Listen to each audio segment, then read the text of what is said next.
Are you questioning whether or not a small business attorney is actually worth it for your business? Spoiler alert, it is, and chances are it's probably time to get one if you're looking at this video.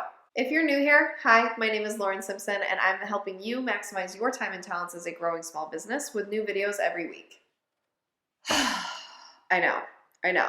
It's another thing that you have to spend money on, and chances are they don't come cheap. I get it. But listen, I have learned multiple times in my business just why having a small business attorney in your back pocket is really, really valuable.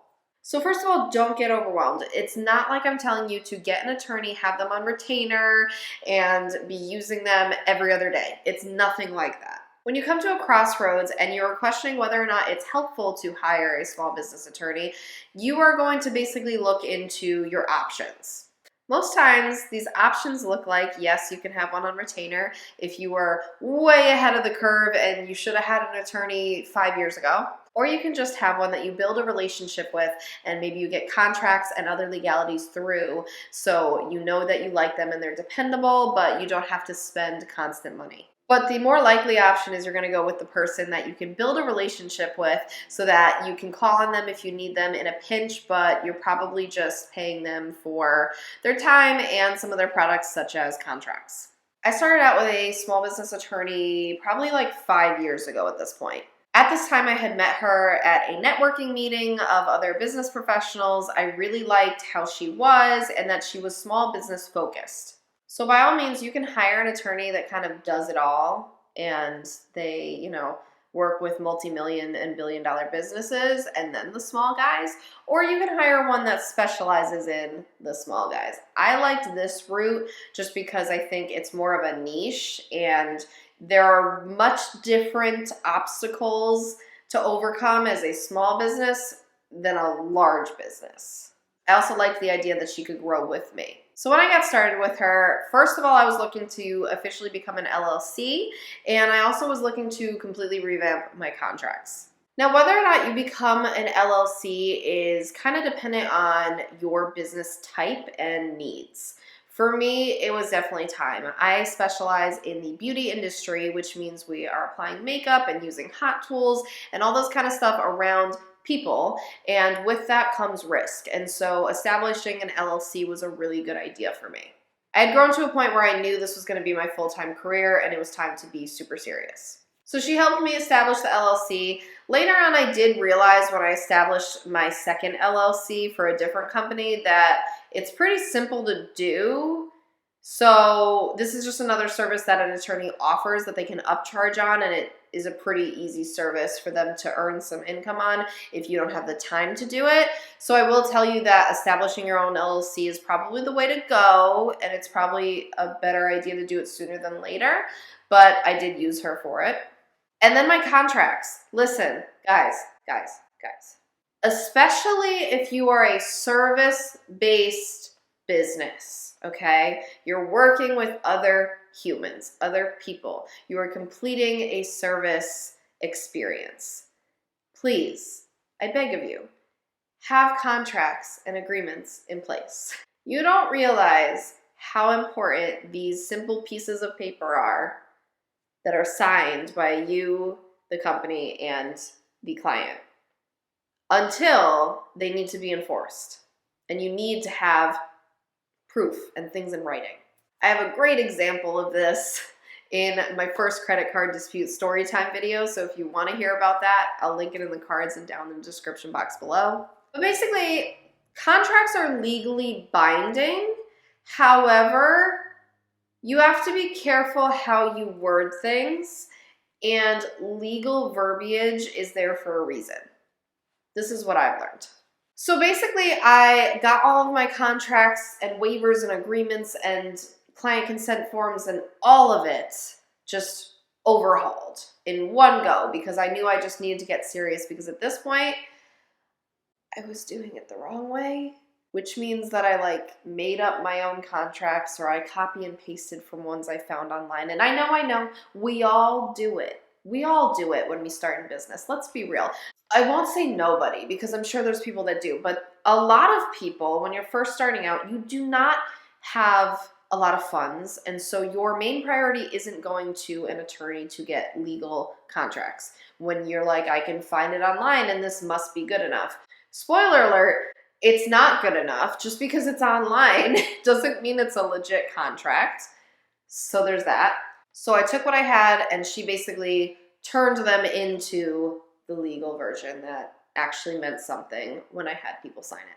So like I said, these can become really important when it comes to credit card disputes, which may or may not happen in your business, but for both service and product-based businesses, this is a very real threat. So it is good to just have as many different items of proof and legalities kind of on your side should something like that happen. So about a year ago, this attorney that I'm talking about, she actually ended up retiring. So I had to find a new small business attorney, which I found through a friend of mine who has a similar business, and she had good luck with him. So I talked with him and he is now my new attorney. He has also been really helpful. He offered complimentary to go over my contracts and just kind of double check that they were legit and cool.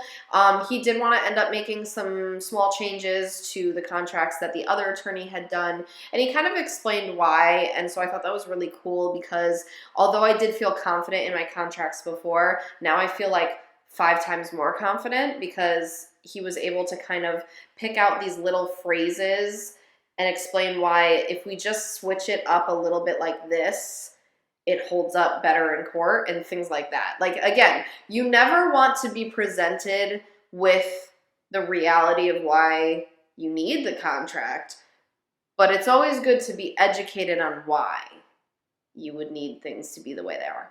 I've always very much been the type of person that likes to know what's going on in my business and likes to know how things work. So even if it's not my specialty, such as like accounting or an attorney or things like that, I generally like to be educated on why things are the way they are and what I should know as the business owner, because at the end of the day, everything falls back on you.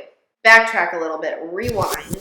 The other attorney actually helped me throughout the years as I was growing in the first business and as I formed the second business.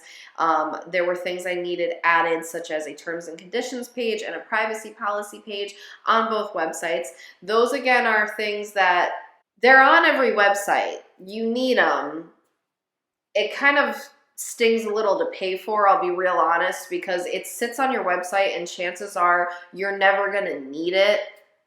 But again, you need it. So I have those. And then let's fast forward back to my current attorney. I actually was dealing with a client last year, or a parent of a client last year, who was getting quite defamatory after I had done everything basically that was listed in black and white in the contract that I was supposed to do in the rare occurrence of something going wrong. And no matter what I did in terms of either replacing artists or refunding for services, I mean, you name it, I kind of did a mix of everything I was supposed to do. This person at the end of the day was not happy.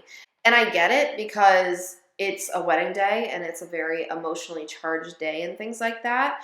But what unfortunately started happening was, although I did everything I could and I tried to be as human and empathetic as possible, this person basically wanted to take me down and was saying untrue things in multiple places online. And so what it came to was I asked my attorney, I said, what happens if this person continues? He had told me there were different ways we could go about it and listed what those were if this behavior had continued. And thankfully it didn't. It kind of just fizzled out after time, which is what I was hoping would happen.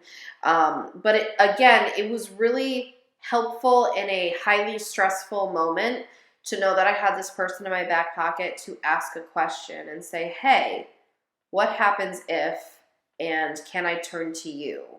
And the answer is, here's what happens, and of course. So that's awesome, because ultimately as a business owner, you may have to deal with uncomfortable, unjustified things, and that's just a reality.